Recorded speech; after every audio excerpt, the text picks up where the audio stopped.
मैं आपका अपना दोस्त मोटिवेशनल विनोद सिन्हा। एक ख़ास विषय है और बहुत ही गंभीर विषय है, जिस पर मैं अपनी कुछ बातें आपके समक्ष रखना चाहता हूँ। अगर आपको अच्छी लगें तो आप उस पर अपने कमेंट्स ज़रूर करिए और मुझे बताइए कि आपको कैसा लगा। शुरुआत ये है कि इंसान जिसे संरक्षण दे, समझ लो उसे नष्ट होने की कगार पर पहुंचाया भी इंसानों ने ही है।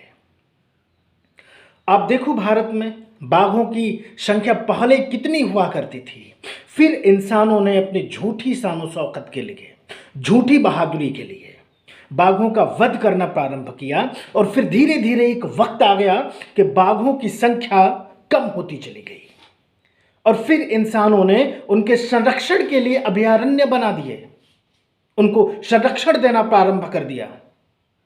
आप देखो, गायों को, भैंसों को, जिनके संरक्षण के लिए, या हम यूं कहें कि गायों और भैंसों को उनकी प्रकृति के विरुद्ध इंसानों ने ऑक्सीटोसिन नामक एक इंजेक्शन देना प्रारंभ किया।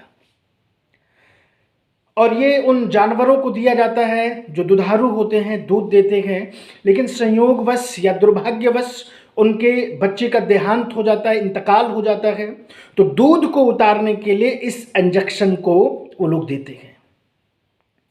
फिर जानवरों की डेथ हुई और डेथ होने के बाद में उनके मांस को खाने का काम किया पक्षियों ने, पशु भी खाने। और इस तरीके से इसका सबसे बड़ा दुष्प्रभाव अगर पड़ा तो वो पड़ा गिद्धों के ऊपर। पक्षियों में खासकर गिद्ध के ऊपर इसका बहुत बड़ा असर पड़ा और आज आप देख सकते हैं कि पृथ्वी के धरातल से पूरे तरीके से गिद्ध विलुप्त हो चुके हैं और आज उनके संरक्षण के लिए इंसान अभियान चला रहा है। पक्षी विहार बना दिए जिनमें इन पक्षियों को संरक्षण देने का काम हो रहा है। आखिर उनको ऐसी सिचुएशन में, ऐसी स्थिति में पहुंचाया किसने? इसके लिए जिम्मेदार कौन है? इंसान प्रकृति के साथ में मिलकर नहीं चल रहा है, बल्कि हर पल और हर क्षण प्रकृति के साथ में छेड़छाड़ करता चला आ रहा है। लेकिन समय समय पर प्रकृति इन सब चीजों का बदला लेती भी है, क्योंकि प्रकृति में बना हुआ जितना भी असंतुलन है, प्रकृति सोचती है कि उसे फिर से संतुलित कर लिया जाए और इसका खामियाजा इंसानों को बहुत बुरी तरीके से भुगतना पड़ता है। अब आप देखो, गिद्धों के समाप्त होने के बाद में बीमारियां किस तरीके से इंसानों के ऊपर हावी हो रही हैं। क्योंकि पहले जब कोई भी जानवर खत्म होता था, मरता था, तो उसका मांस सड़ने और गलने से पहले ही गिद्ध उसको चट कर जाते थे। और आज जानवर पड़े रहते हैं, वो सड़ जाते हैं, गल जाते हैं, जिससे नए तरीके के जीवों की उत्पत्ति होती है, नए कीड़े मकोड़े उत्पन्न होते हैं, नए प्रकार के जीवाणु उत्पन्न होते हैं जो इंसानों के ऊपर हावी हो जाते हैं। और इस तरीके से बीमारियां इस समाज को अपनी चपेट में ले रही हैं धीरे धीरे। इंसानों के द्वारा की गई गलतियों का ही खामियाजा है ये। मैं जिस विषय पर चर्चा करने जा रहा हूं वो बहुत गंभीर विषय है, आप इसे समझने की कोशिश करिए। एक बार अल्बर्ट आइंस्टाइन ने कहा था कि अगर पृथ्वी पर से मधुमक्खी असंतुष्ट हो जाए तो मानव जाति को समाप्त होने में कुछ ही समय लगेगा। प्रत्येक जीव इस जगत में एक दूसरे के साथ में संबंधित है, प्रत्येक जीव एक दूसरे के ऊपर आश्रित है, प्रत्येक जीव। और शायद मैं कहूंगा कि वो वक्त दूर नहीं जब पृथ्वी से भैंस बिल्कुल लुप्त हो जाएगी, गायब हो जाएगी। क्योंकि जिस तरीके से भैंस के साथ बर्ताव किया जा रहा है, मैं कोई मजाक की बात नहीं कर रहा, ये बड़ी गंभीरता के साथ में कह रहा हूं।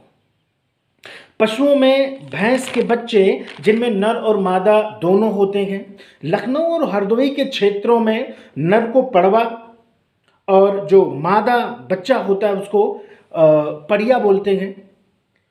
और इनमें अगर हम पड़वे की बात करें तो इस पड़वे का इस्तेमाल पहले खेतों को जोतने के काम में लाया जाता था, और फिर एक विशेष प्रकार की, जैसे कि तांगा गाड़ी होती है, घोड़ा गाड़ी होती है, तांगा होता है, बैलगाड़ी होती है, ऐसे एक विशेष प्रकार की देहात क्षेत्रों में चलने वाली एक भैंसा गाड़ी होती थी, जिसमें भैंस को जोत दिया जाता था और वह सवारी ढोने का काम करता था। तो पहले तो इनका इस्तेमाल किया जाता था, उपयोग किया जाता था इनका, लेकिन धीरे धीरे इनका प्रयोग बिल्कुल कम पड़ गया।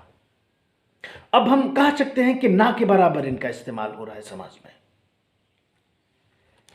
और देखा जाए तो इंसानों की निर्दयता देखो, भैंस के प्रसव के बाद में नर बच्चे को कुछ दिन तक तो दूध पिलाते हैं ताकि भैंस दूध ठीक तरीके से देती रहे, और फिर कुछ दिनों बाद उसे मरने के लिए छोड़ दिया जाता है।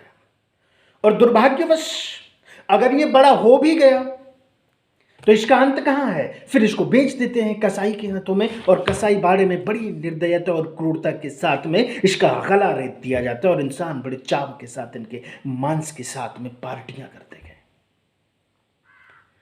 भैंस के गर्भ धारण के लिए ज्यादातर डॉक्टरों को बुलाकर बीज डलवा दिया जाता है, और इस तरह से प्रकृति के साथ भी बड़ी छेड़छाड़ हो रही है, खिलवाड़ हो रहा है।